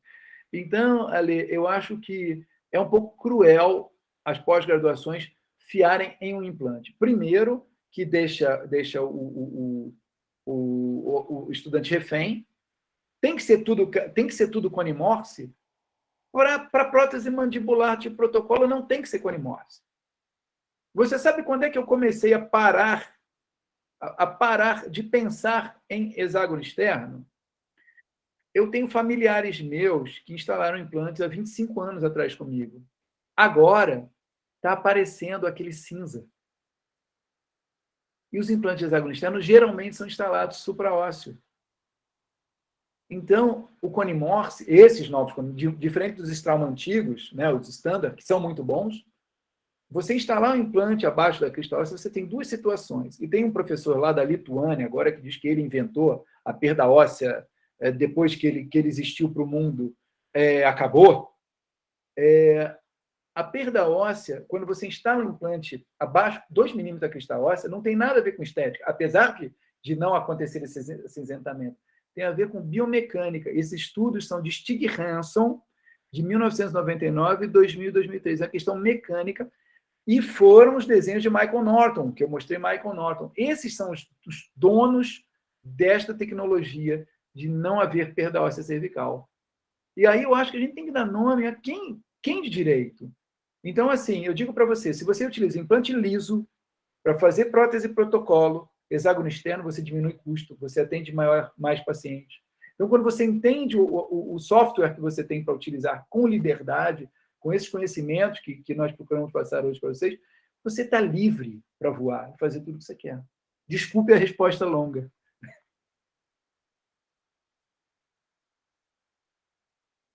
Quem mais quer falar? Anthony está aí, Anthony? Anthony, por favor, né? Anthony exatamente o orgulho que eu tenho. Anthony é a nossa bandeira em Portugal. Anthony, por favor. Eu não sei se o teu irmão está aí. Eu acho que ele está com Elon Musk viajando para Marte, então talvez, eu não sei, a conexão não deve estar muito boa. Anthony, não está dando para te ouvir. A gente não está te ouvindo, está dando um barulho de coração batendo aí. Talvez esteja, né? Porque o meu está batendo muito forte ver ele por aqui. Anthony, quer escrever no chat? Eu acho que ele está com algum tipo de comunicação diferenciada lá. Pessoal, algum questionamento, alguma pergunta? Alguma das pessoas convidadas também? Bom, está com vocês, Laimp. Se quiserem encerrar. Tudo certo, professor. Obrigada. Eu estou adorando essas aulas, esses casos assim, porque finalmente a gente está conseguindo entender as coisas que a gente tinha dúvida. A gente quis trazer temas que a gente não conseguia entender, sabe? Mas vocês têm explicado tudo direitinho pra gente. Tô amando. Isso é paixão. A Alessandra, eu sei que é apaixonada. Ela é, com certeza. Tá sem fone. Alê? A Implanto também é um mundo à parte. Eu brinco com os alunos que a O implantodontista é o super-herói odontológico, né? Ele tem que saber de cirurgia, de prótese, de materiais dentários, de pério. E assim, é difícil formar um bom implantodontista. Geralmente, eles vêm da prótese primeiro, ou eles vêm da pério, e depois eles vão para implanto. Eu questiono muito essa implanto, sair da graduação, cair na implanto. Eu acho que o aluno aproveita muito pouco ali do curso, ou não tem muita maturidade ainda clínica para entender. Realmente exige uma caminhada para você entender implanto. É interessante que você falou, porque o Anthony está aí, talvez ele comentasse, que ele sempre comenta comigo, que ainda na cadeira da faculdade, ele me ouvindo falar de implantodontia, cara, eu quero muito aprender implantodontia com você. Eu falei, tá bom, então aprende prótese primeiro. Ele falou que foi um balde de água fria que eu dei nele e que ele morreu de raiva de mim. E recentemente eu vi ele em Portugal dando aula de conexões protéticas de implante. Eu fiquei muito feliz. Ele falou, cara, que bom que naquele momento você falou isso comigo, porque é isso mesmo que você acabou de falar, Alê. Você não precisa ser protesista, mas se você não sabe o que é periodontia, porque tem, só para tomar um pouquinho mais de tempo, existe um trabalho de Adel, de 1982, eu acho, que ele cita que não há necessidade de mucosa queratinizada para implante. Sim, ele vai funcionar, mas vai estar inflamado o tempo todo. Então, durante muito tempo, alguns implantodontistas não ligavam para a gengiva, cortavam, você sabe disso, né? Não estava nem aí para o que era gengiva. Instalava implante de mucosa queratinizada e o paciente sofria dores a vida inteira. Mudou tudo. Ale, muito obrigado. Deixa eu parar de falar, senão eu não paro. Eu sou hiperativo, você sabe disso. Obrigada, gente. Meninas, Adorei, muito obrigado. Obrigada a vocês. Quem está gravando, Obrigada. não sei. Eu gravei, aí eu faço o quê? Eu vou deixar aqui no Drive. Vocês têm outro Drive da Liga, né? Porque nessa página do Classroom também eu posso jogar para um Drive e eu compartilho com vocês. Tá bom. Pode compartilhar com o nosso e-mail, aí eu acho que a gente consegue colocar lá no canal. Tá bom.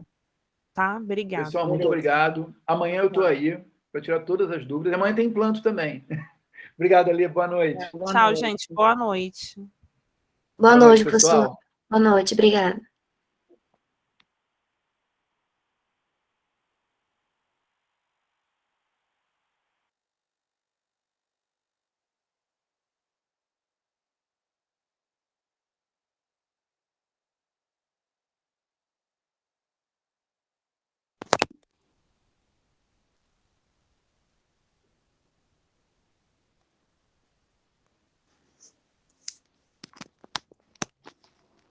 Anthony, tá aí, cara? Fala, Edu. Tá me ouvindo? Oi, irmão. Caramba, aquela hora não deu para te ouvir. O pessoal saiu agora. Peraí, deixa eu abrir aqui. Não, tranquilo, cara. Puxa a gelada, puxa no... Deixa eu abrir Conectei no celular agora, cara. Tava no computador. Pô, agora não tô aparecendo aqui, cara. Tô abrindo a câmera, não tá abrindo. Deixa eu ver. Irmão, que bom te tô te ver, vendo cara. agora.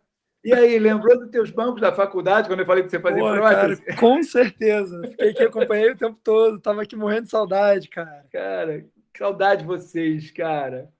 Como é que estão as coisas? Cara, aqui tá tudo muito bem. Anthony, eu tive essa semana no IME, meu irmão. Comecei trabalho com o Carlos Nelson Elias agora. Caraca, cara, mó mestre. Pô, cara, foi meu professor lá na especialização. O cara é fantástico. Bicho, eu não tinha noção do cara que ele é, cara. Né? Muito simples, né? Cara, sabe o que ele fez, Anthony? Eu tinha uma reunião com ele, porque eu não estava conseguindo fazer a molhabilidade dos arcabouços. Sim, tá? sim. E aí, cara, o Carlos Saboia conseguiu um contato com ele para que eu fosse lá. E eu pensei que era uma reunião, mas levei os arcabouços para mostrar para ele. Vai aqui, né? Não, eu não tinha outra... Bicho, o cara ele é Carlos Nelson Elias. É o Carlos Elias, Ele é o Branemark da superfície. Para mim, ele é isso. Sabe? Eu acho que a gente tem que valorizar assim, nós temos que ter nossos ídolos e nós temos que assim, cultuar essas pessoas, sabe? Sim. Eu não sei se você viu desde o início, cara. Vi, assisti desde o início, peguei o comecinho. Você viu o vídeo de 1965? Vi. Irmão, eu vou te passar, eu tenho ele aqui, eu vou te passar pelo WhatsApp para você usar. Beleza. Ele. Cara, assim, então, cara, sabe o que ele fez? Eu lá, tá. Ele foi anotando num caderninho, canetinha, tudo que eu ia falando, ele, tá bom, deixa eu ver a amostra. Eu falei, tá aqui. Então, vamos lá. Mas, professor, não, nós vamos ver isso agora. Cara, ele fez a molhabilidade e análise de interferômetro, cara, de superfície. Na hora ali. Passou 8 horas comigo, cara, sem almoçar. E fez, cara. Eu Cara, falei, espetacular. o cara nem sabe quem eu sou, cara. Uhum. Sabe? A paixão dele ali. Exatamente, a ciência está acima de qualquer coisa, né, cara? Cara, então, assim, aí você vê, assim, eu não sei, acho que o pessoal já saiu, não sei se estão ainda ouvindo a gente, mas se eu vi agora, não tá gravando, não pararam de gravar. Bom, então vou falar. Você vê tanta gente com tanta certeza, tão dono da verdade, cara. Sim, Você o cara vê um tão cara simples. daquele, uma simples. Eu falei assim, você sabe quantas citações ele tem? Sim. 4.000 citações. Uhum. 3.500, quase 4.000 citações. Esse cara tem, que está anotado, Que tá quase anotado. 400 artigos publicados. Sim. Eu tenho 3. Acho que eu tô com 1,5. Eu tenho 3, sabe? Assim, cara, o cara me tratou com uma sabe? Eu fiquei assim, Muita simplicidade. irmão, cara, e assim, pô, feliz pra caramba. Agora, gostei. Essa aula, eles me pediram semana passada. Eles haviam me falado que tinham me falado mais tempo. Talvez tenham, porque eu esqueço tudo. Eu vi essa aula em uma semana. E eu não tinha noção tanto de carga imediata como agora, cara. Assim, os conceitos são outros, Antônio. São outros totalmente diferentes. Tá? E a gente ainda vê o cara. Estabilidade, 35 newton, manda ver. Aí Manda dá, ver. né? Exato, porque esquece de ver a densidade óssea, esquece de ver qual é a região, para a função, se está entre dentes, se está em extremo livre, aquela coisa toda. Cara, então, às vezes um cicatrizador personalizado ali vai melhor do que uma carga imediata. Não é isso? E aí você depois tem aquela gengivinha mantida, né? Bonitinho, tranquilo, vamos fazer definitivo. Cara, tô aqui esperando o convite. Se quiser que eu dê essa aula para vocês em Portugal, tô aqui, cara. Irmão, vamos ver como que a gente faz isso. Tá? De alguma forma a gente tem que fazer. De pé, olha, se você quiser. A Ale ficou muito feliz de te ver, cara. Pô, cara, adoro ela, cara. Adoro sempre ela. Um prazer, cara, de ver você também. Obrigado. Sempre irmão. Alto aí. E aí, previsão de voltar? Hoje a gente tá aqui com 4 horas de diferença, né? Sim, aí hoje eu botei o despertador aqui, falei, cara, tem que lembrar da... Nossa. Porque, pô, vai chegando a noite, não sei o quê. Cara, então... Vai dormir então. Não, então. Tá tranquilo, pô. Eu vou até a hora que precisar. Cadê o Matias? Tá dormindo? Cara, o Matias tá no Brasil com a Rejane, então por aí. Que legal, cara. Então por aí, foram visitar os avós e tudo mais. E você, alguma previsão de volta? Você falou que estava querendo voltar? Cara, mudou um pouco aqui as coisas e estou trabalhando um pouco mais agora, depois desse período de pandemia, né? Aqui eu acho que o período pós-pandemia chegou antes daí, né? Então agora eu tô trabalhando muito, então tô achando que vou estender um pouquinho mais, vai depender. Dá um tempo, cara. Aqui, Carlos Saboia vai para ir por agora. Tô sabendo, viu? Cara. Eu vi eu acho que eu vi no Instagram. Não é isso? Ele botou alguma coisa no Instagram? Assiste. Ele vem para onde aqui, você sabe? Cara, não sei. Eu falei com ele ontem, ele falou que teve um convite, não sei que lugar que ele vai. Aí ele vai falar sobre o PRF Pro, tá? Nós estamos desenvolvendo um estudo in vitro com o PRF Pro aqui também. E, cara, é bacana, hein? Maneiro. É bacana. Ele que desenvolveu o concentrado e, assim, nós estamos fazendo um in vitro agora e vamos fazer o coágulo total, e o PRF, e vamos fazer 24, 48, 72 horas em saliva com clorexidina e salina para ver o grau de qual é a melhor abordagem depois. Saquei. Então, seria simulação de alvéolo puro com coágulo e alvéolo com PRF. E contaminação saliva, assim, contaminação clorexidina ou não. E com clorexidina. Estamos fazendo esse estudo aqui na UF. Foi um estudo de TCC, cara. Porra, maneiro, cara. E evoluiu. Virou uma iniciação científica. Sim. Eu tenho tido casos assim, de extração imediata, extração com PRF, 20 dias depois, cara, tá tendo um resultado assim, muito bom. Cara. Pelo menos a nível gengival, né? Lá no osso, se não botar muita coisa, a gente sabe que perde, mas o fechamento ali é muito rápido, cara. É outro. E agora o Carlos está fazendo, ele começou com os médicos, Porque agora as membranas são grandes, né? Sim, Então, supermembrana. ele está botando em ferida diabética, em vez de botar um monte de PRF, bota uma membrana daquela ali, puf! Cara, Caraca. fechando ferida diabética que não fecha, ele está fechando em 15 dias. Caraca, que maneiro. Que maneiro. Porque o estudo começou daí, né, cara? É. O histórico do PRF vem daí. E, cara, assim, os resultados estão muito bacanas. Eu acho que o PRF Pro chegou para ficar. É um protocolo simplificado, você não tem mais que ter A, B, C, D, PRF, entendeu? Sim. E você consegue uma malha de fibrina mais firme, uma distribuição celular. Inclusive, eles estão com trabalho para publicar, não conseguem publicar. A pressão da indústria para que isso não vá adiante, cara, é grande. Sim, claro. Tá? Essa da grande Venda membrana, de o que centrífuga. acontece? Essa você consegue uma malha de fibrina e você consegue células mais distribuídas na malha, o PRF Pro, entendeu? Em vez de você ter uma concentração só de célula ali, ela distribui melhor. Certo. Então, mas não foi publicado ainda. Foi um trabalho de mestrado, eu tava na banca, trabalho muito bacana. Eu posso até te passar essa dissertação. Sim, agradeço. Passo ela para você. Me cobra. Porque eu vou te passar Me agora. lembra. Peraí, não, posso te passar agora alguns desses que eu citei aí. Peraí. Tipo, ao invés de ter aquela malha de fibrina só no buff coat, tem ela espalhada pela membrana toda. Exatamente. Você tem as células e as plaquetas mais espalhadas. Então, você consegue uma liberdade melhor. Deixa eu pegar aqui só o que já está aqui. Esse da tese está no computador, mas deixa eu já pegar aqui para você, mandar esse do Nelson Pinto é bem legal, cara, da Pleno. Beleza. Agora eu vou te passar aqui, olha. Eu acho que o artigo nosso, eu já te passei, né? O último que saiu, né? Não sei. Já. Ó, o Nelson Pinto, esse aqui é muito legal, Jonathan. Jonathan. Anthony. Não, eu estava falando com o Jonathan aqui agora. Entrou aqui. Peraí. Anthony aqui. Aqui, vamos fazer uma live dessa aí, esses dias. A hora que você quiser, cara. Chegou aqui agora. Você, aliás, você que ia fazer o negócio do... Pois é, cara. Me enrolei, fui para Dublin, Tô viajando com um doido, cara. O Dublin deve ser legal, hein? É maneiro. Cidade maneira, cara. Tem que tomar cuidado lá com a Guinness, porque a Guinness é perigosa. E é cidade jovem, né, cara? É, muito jovem, né? Muito jovem.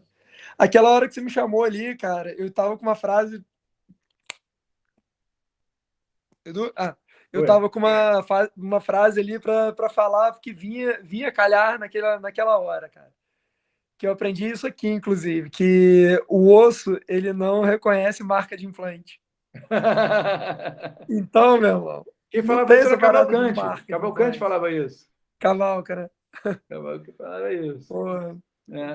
Cara, osso não reconhece marca de implante, cara. Peraí, vou passar para você. Vou te passar agora também o vídeo que é do Albrechtson, cara, falando sobre a história da nossa integração no ano passado, cara. Esse vídeo é do caramba. Aqui é que foi da... Eu acho que é esse que é do Albrechtson, esse aqui. Eu não sei se esse aqui foi o tributo ao Branemar. Esse vídeo é do caramba, cara. Passei para você agora. Chegou aqui agora. E aí você tem tudo isso que eu falei aí. Assim, porque eu sabia muito da história dele, cara, mas tem muita coisa bacana que você sabe... Sabe quem fudeu? Cara, vou falar para você. Cara, tá gravando ainda. Depois de conversa, então. Depois de conversa. Mas você sabia que foram os dentistas que quase fizeram o implante não acontecer? Foda, né?